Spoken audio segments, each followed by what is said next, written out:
AOL.com, America Online? Dang, man, I haven't been on AOL.com in forever. It says, retail supply chains brace for a redefined 2026 as tariffs, technology gaps, and nearshoring upend old models. A new survey of 250 retail supply chain leaders reveals a sector undergoing one of the fastest strategic shifts in decades. Between rising tariffs, geopolitical pressures, and surging consumer expectations, organizations are being forced to rebuild their logistics networks for resilience rather than speed. Yeah, that's true. According to the report, retail supply chain moves that will define 2026, many retailers are accelerating their nearshoring and regionalization efforts.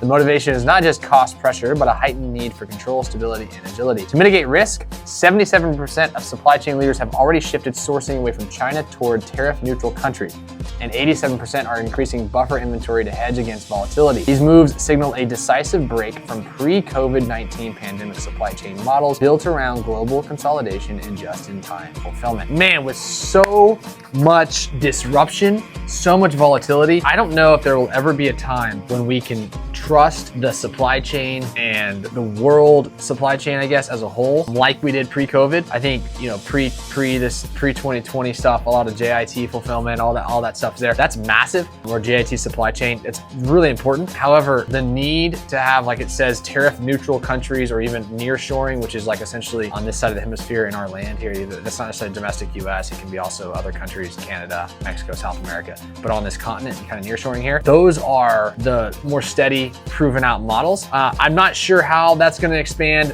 There's a lot of things at play here. Not to continue this trend. It's not just about tariffs. It's not just about, supply chain. This is about like world economies, supply chain chips with AI, and these things are affecting it with RAM and cloud-based technologies. This is going to be probably the move that most of supply chain is going to do for a while.